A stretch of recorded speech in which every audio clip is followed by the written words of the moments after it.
It's Reality Check with Craig Price.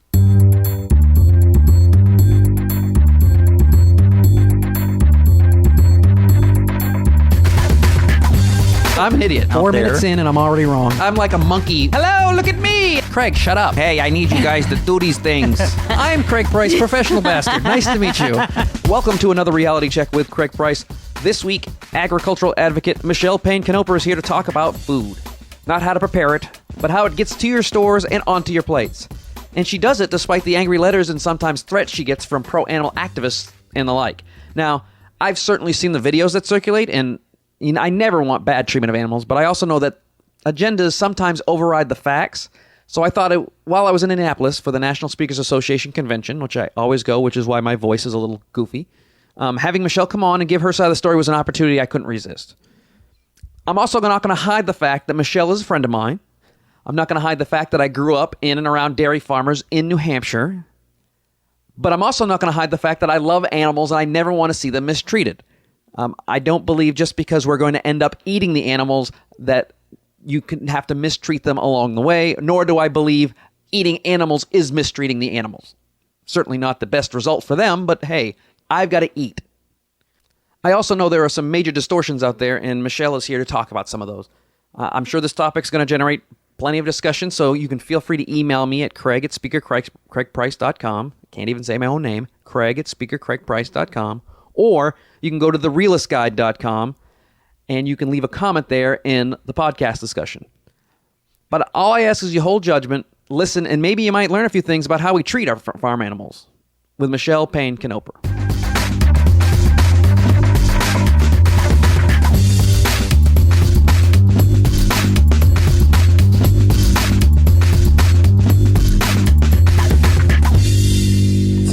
This is, how far away do you live from here?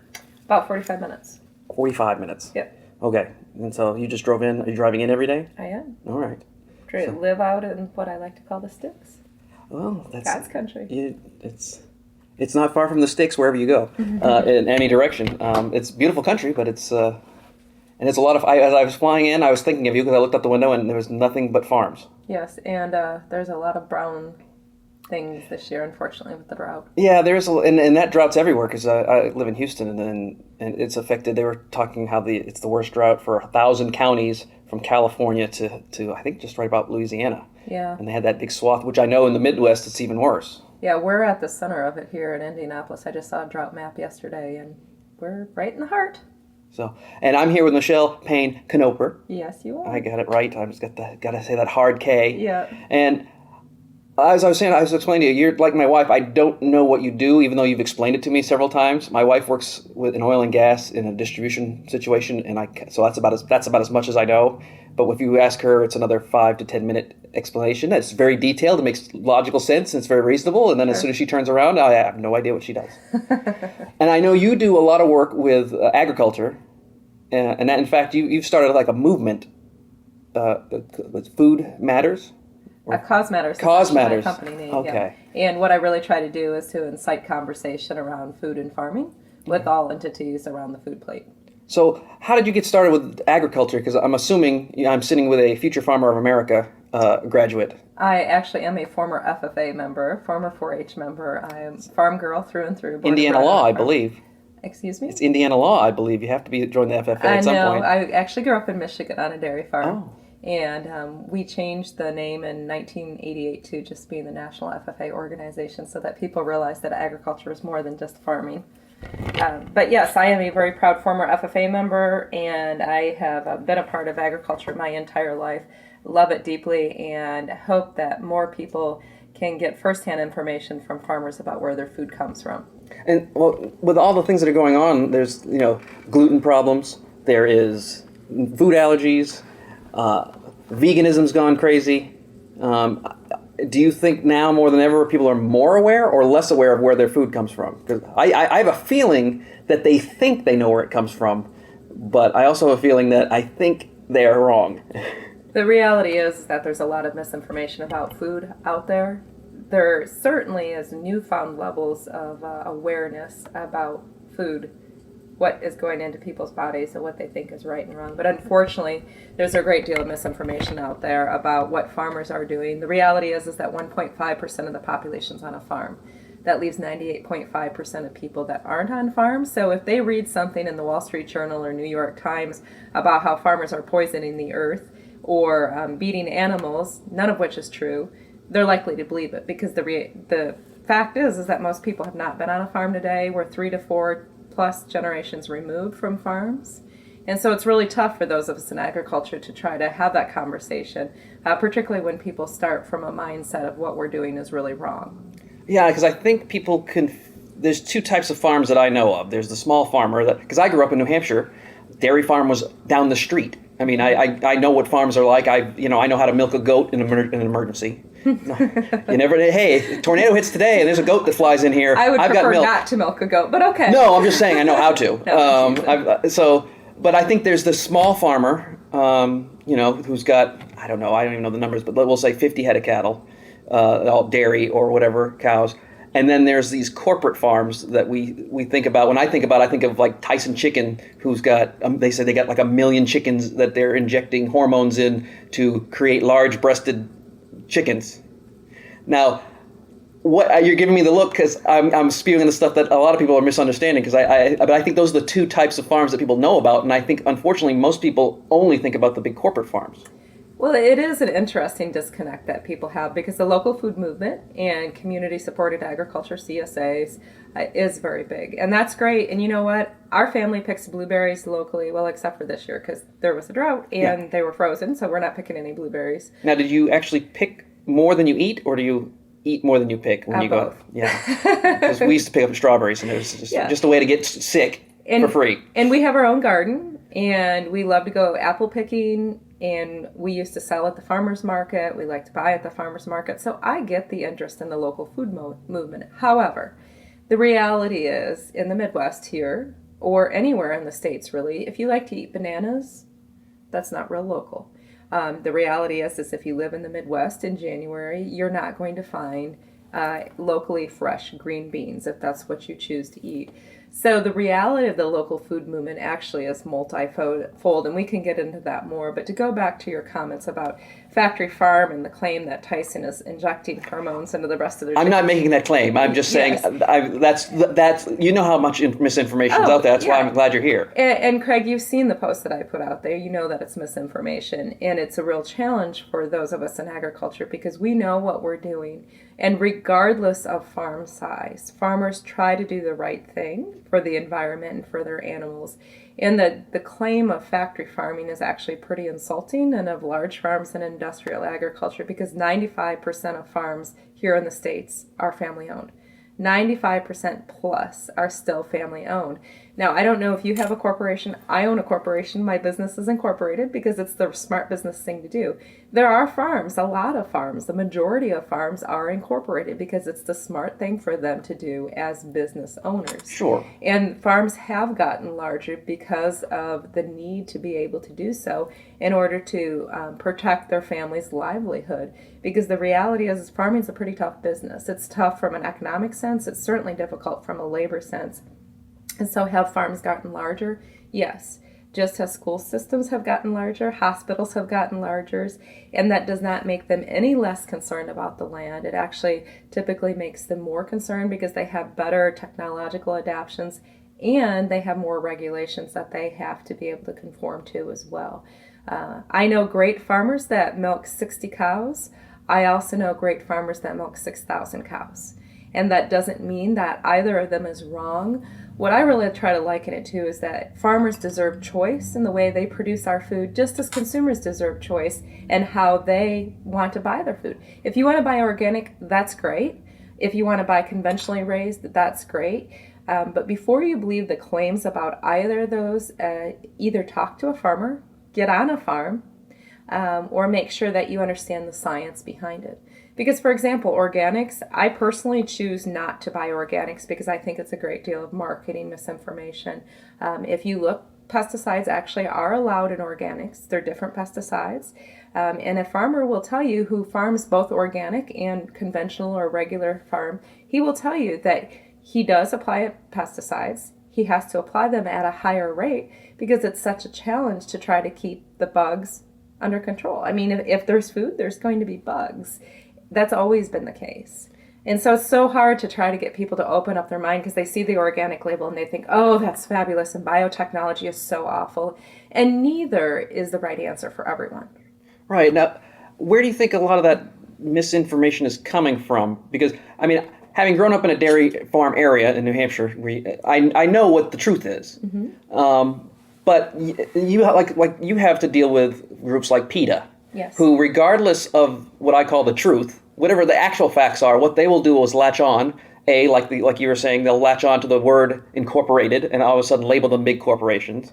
They'll latch on to an instance that happens. Maybe there is a salmonella outbreak in a bunch of lettuce somewhere. But they will make that and take that and extrapolate it till it's crazy, especially with animals. So where are they getting all this misinformation from? I mean, they're your quote unquote enemy, even though they're not enemies, they're people who are misinformed. But where do you think that comes from? Well, it's multifold. Certainly, the activist organizations such as PETA, which is the People for Ethical Treatment of Animals, the Humane Society of the United States, which less than 4% of their multi-million-dollar budget goes to local animal shelters, and groups like Greenpeace and other environmental groups have been very active in coining phrases such as frankenfoods and GMO, rather than using terms like biotechnology. They've coined terms like industrial agriculture and factory farming. And then you have folks that have grabbed onto the local food movement with great delight, like Michael Pollan, and who have no agriculture background whatsoever. And then on the flip side of that coin, you have agriculture and farmers and ranchers, 1.5% of the population, who are typically independent, modest, and stubborn. None of which bode well for a public relations or connecting with the general public. Well, that was going to be my next question. Do you think farmers are defending themselves enough? Because I mean, they certainly are represented as far as, they get subsidies for corn and for other things, which in some instances are great. Some, whatever you believe about subsidies, they have a voice, obviously, somewhere. But it seems like they're not really taking that time to defend themselves from a lot of this misinformation. Yeah, you bring up an interesting point, because the current food and nutrition bill, over 80% of it goes to the SNAP program and other food programs to help people who are in need, otherwise known as food stamps, 80% plus. So subsidies are meant to be a floor for farmers, but it's interesting the information that gets out there. And as far as farmers defending themselves, there have been groups that have been very active for decades that have worked to represent farmers and ranchers and others in agriculture through political advocacy. What I really try to encourage people to do is to look at advocacy beyond just the political realm, and it's about having a conversation. It's not about defending ourselves, but it's about having a conversation. And, just as you and I have struck up a conversation here about being able to understand who you're talking to, understanding what's important to them, and then being able to really connect with that hot button. So have we done a good enough job in agriculture? Well, obviously not, would be my Well, that stubbornness that you were talking about is, when I think of a farmer, I think of them as quiet, nice people. I mean, they're nice, hardworking folk that really don't have time in their lives to do all the other stuff like PR and marketing. They've got farms to run. Yeah. And that's not a 9-to-5 job. Nope, it's not. It's a 7-day-a-week job. And I absolutely agree with you, Craig. And one of the tough things is, in the past, has been getting farmers to understand how important this is. I've been working in agriculture advocacy with my business, Cause Matters, for 11 years now. And I have seen a pendulum swing in that time. I used to have to convince people that this was a problem. I no longer have to spend any time convincing people because of the increase in regulations, because of the increased scrutiny thanks to groups like the Humane Society of the United States, because of all the concerns that there are about their like biotechnology. Farmers and ranchers are starting to see that they have to do this, that this is a part of their everyday job. And what the general public really needs to understand is that they care deeply. They not only care about their land and animals, but they care deeply about doing the right thing. And it's very personal for us. And sometimes, I was just in Chicago 2 days ago and heard a food blogger up there say that, you all need to be a little bit less defensive. farmers and ranchers, and I don't necessarily disagree with this, but this is what's so tough for us is it's very personal. It's our family, it's our business, it's our place of residence, it's what we've done for generations in many cases. And while I think you will find most farmers and ranchers very modest, it's also very difficult to hear that the public seems to think that an animal rights activist group knows what's better for the animals that we've cared for our entire life. The animals that we can look into the animal's eye and know if there's something wrong with them. Well, I think it's that corporation label. As soon as they slap that corporation label on, it's like a bank. Sure. Nobody believes a bank is looking out for their best interests. Exactly. Nobody believes Wall Street's looking out for their best interests. So when they slap on they think that you are scientists working in a lab trying to make, four-headed cows with 9 udders so you can milk 24 hours a day nonstop, which is not even close to the truth. But I think it's one of those things that you're fighting all the time. It's just easier to label somebody as an evil corporation scientist than a person who's waking up at 4 o'clock in the morning going out to get milk cows or you have to start early just to get your day going and working all day and working hard. Yeah, I think it is easier, and I do believe that if more people either engaged in conversation, there's a lot of great agricultural groups online to engage in conversation with, went to a farm preferably, that there would be some change in that mindset. I have seen a number of bloggers and chefs and mommy bloggers go out and visit a farm. The type of farm that they didn't think was the right thing, and they walked away feeling perfectly fine with that type of farm, because what they realized is that those farmers are just like them. When they walk into a barn and there's a mom that has her kids in a stroller, and you can ask Liz Green about this because she actually former guest of the show. There you go. She actually had that very experience where she wasn't really in favor of a large modern dairy. Used to buy only organic milk, and she went onto a farm and she talked to women that were just like her that had their kids out in the barn, and she realized, and she also saw the technology involved in animal care. You can look at any variety of studies today that will show you that the sustainability improvements that have happened over the last 50 years are dumbfounding. Not only have we been able to increase production, but we've done it in a more environmentally friendlier way. And through using technology and in a way that makes it better for the animals. It's supposed to be, it was 105 degrees last week in Indianapolis, which is crazy for here. I know that my animals that were outside were miserable and terribly hot. We went outside and we hosed them off. If we had a modern facility like most dairy farms today do have, they would have sprinklers, they would have fans, and those cattle would be a lot cooler than human beings. Well, I think people forget that it's actually in the farmer's economic best interest to take care of the animals as best they can. I think people forget that. They think that it's not good to abuse an animal who then have them die in 2 years, 3 years, or whatever, when you should be taking care of them and you can have a well-fed, healthy, thoughtfully cared for animal that will last for 15, 20, 30, I don't know how long a cow lives. Not quite that long, but yeah, point well taken. I was being optimistic with cows. So they look cute when they're young, so I hope they live a healthy, long life. Yeah, with dairy cattle it's about 7 years, and with beef cattle it's a lot less. Well, beef cattle, I like the beef. I understand they have to die at some point. Yes. Which is another thing is that I don't think people understand that. Yes, these are animals, and I'm a big animal person. My wife and I love going to the zoo and going to see animals, and we care about them. We want them to be treated well no matter what.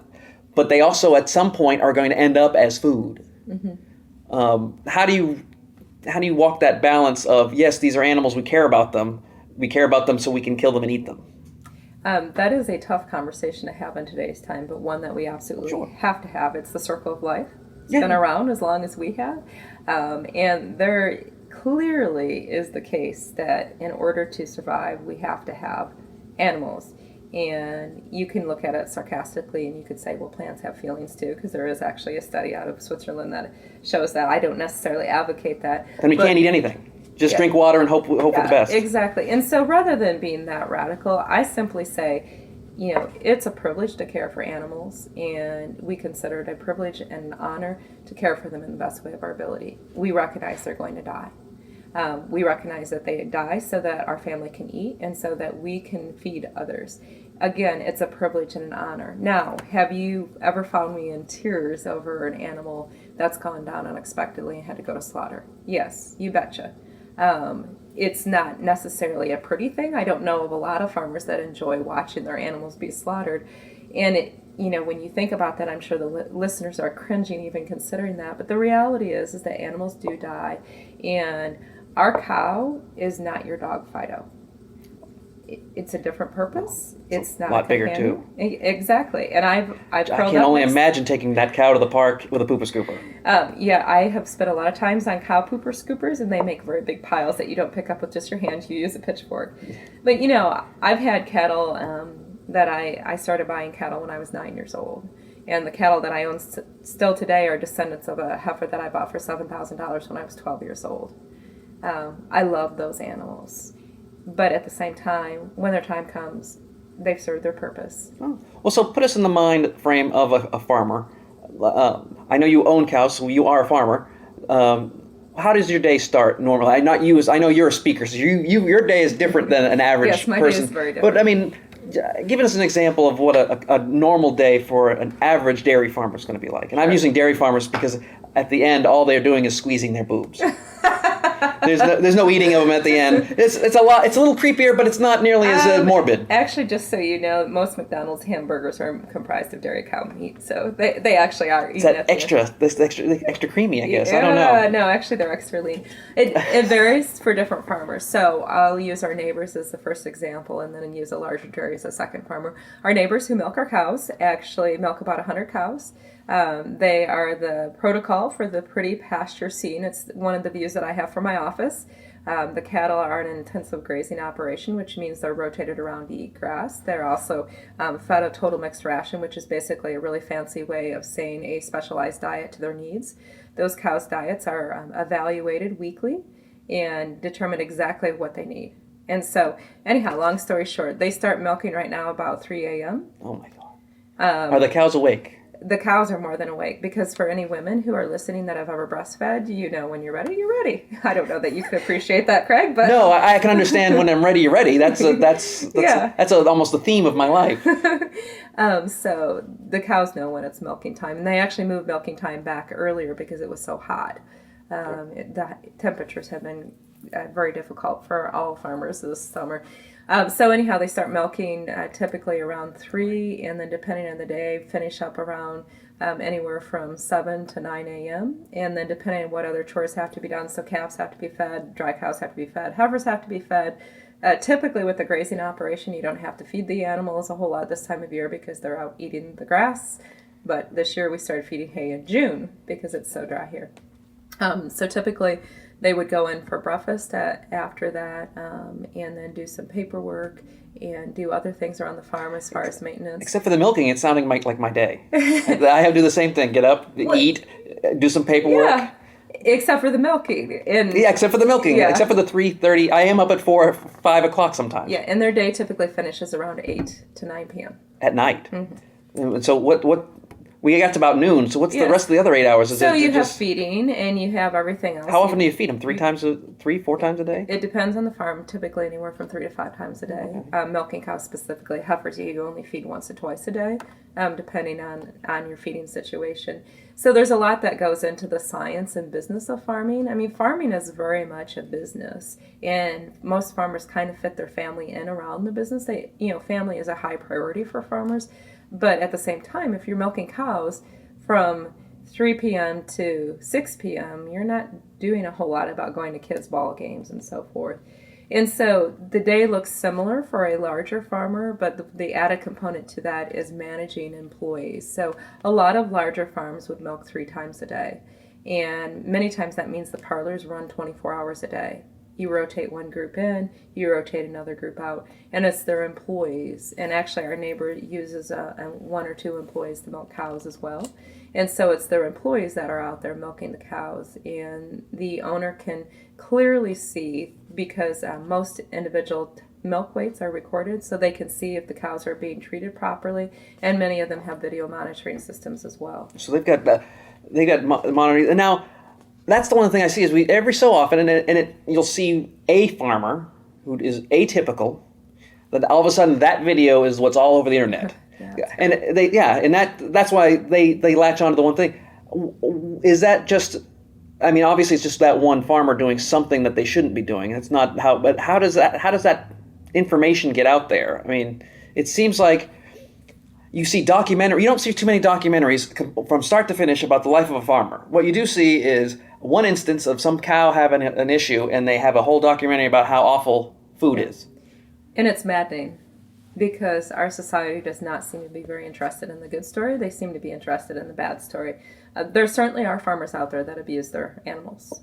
Well, it's percentage-wise very little, but of course, it's just no matter, in every business, Just like there's poor daycare centers, there's terrible teachers, and there's preachers who have done awful things. I'm not going to claim that every farmer is perfect. However, we have been vastly misrepresented through those videos, because I can tell you personally, I remember a couple summers ago, one of my cows went down, and our neighbor called to try to help get her up, and it was another woman and I, and there was no way we were going to be able to lift 1,200 pound cow up by ourselves. So she went to get the tractor, and I didn't just stand there by my cow because she was going to die if I didn't do something. So I sat there and I beat on her chest to keep her heart going.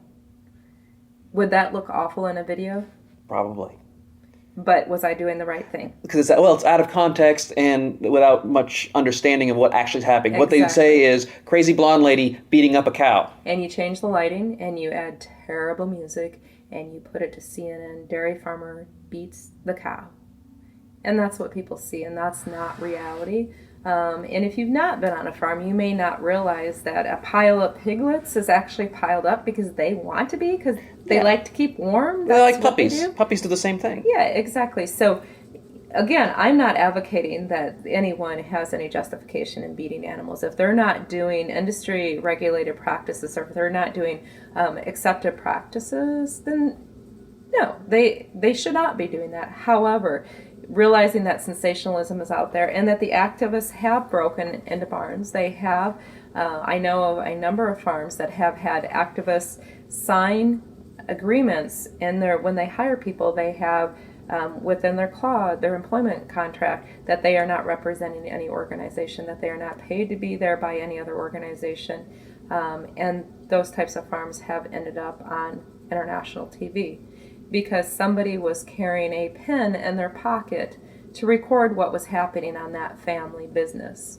And then 8 weeks later, which brings up a whole interesting debate about if that's really such a concern, why did the organization wait 8 weeks to post the video? 8 weeks later, that video will show up, and it will be heavily produced with terrible lighting and the sad music. So again, never would I advocate that it's okay for a farmer or anybody else to abuse an animal.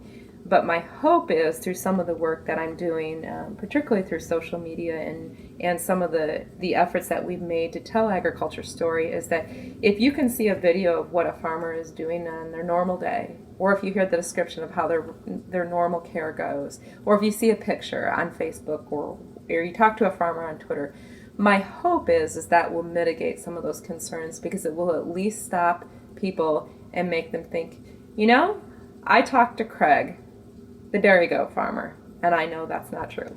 Well, one of the other things I want you to clear up, because I know this is not true, and I want you to explain what goes into the health of most animals. Because, again, they think because of these misconceptions that they're injecting hormones and doing all these things, when in fact, I like to think of it, and I compare it to babies. You have prenatal vitamins. When babies are born, for the first couple of weeks, they're constantly going in to get, you got to get injections, you got to get vaccinations. Explain exactly all the things that go into just one cow being raised. Sure. Well, I can, but it would take hours. Well, so I will give you a synopsis. You give me the highlights. Yeah. See, I think once you start talking, people will be already amazed of all the stuff that happens. Well, what people need to know is that dairy cattle have diets that are akin to Olympic athletes. They have their diets monitored once a week. I know this personally because my husband is a dairy nutritionist, which means he's a cow dietitian, if you will. And so from the time that the calf is born, they receive colostrum within the first 2 hours. That's critical because there's natural antibodies in the colostrum milk from cows just as there is from women. I'll take your word from that. I was there at the time. I just don't remember any of it. Yes, I'm sure you do. But I think they dropped you on your head. So no, I'm just No, if they did, they evened it out twice. I'm sure they probably dribbled a little bit. So from that time, they are fed milk typically for anywhere from 4 to 6 weeks until they're weaned, and they're started on a grain mix at that point. And the grain mix includes protein and corns and molasses and stuff that makes it tasty for the calf to eat. And then that's their starter diet, and then when they're fully weaned, they go on to more of grain. And then usually at a few months of age, they start eating hay. Cows have 4 compartments to their stomachs, so heifers, which is a cow that has not given birth yet, have those same 4 compartments as well, and it does take a little bit of time to get their rumen ready. At least my husband claims. I like to feed him hay right away, but I won't get into that debate.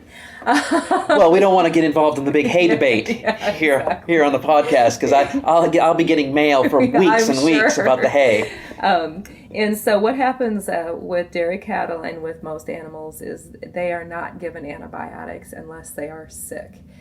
Dairy milk from dairy cattle is actually tested on average 9 times from the time that it leaves the cow before you drink it. So the claim that organics don't have antibiotics in it and that any milk has antibiotics in it is ridiculous, frankly, because if it's a grade A milk, which is what everything is in the grocery store, if it is grade A, it has been tested. And there are very strict protocol by USDA and FDA about what happens in food.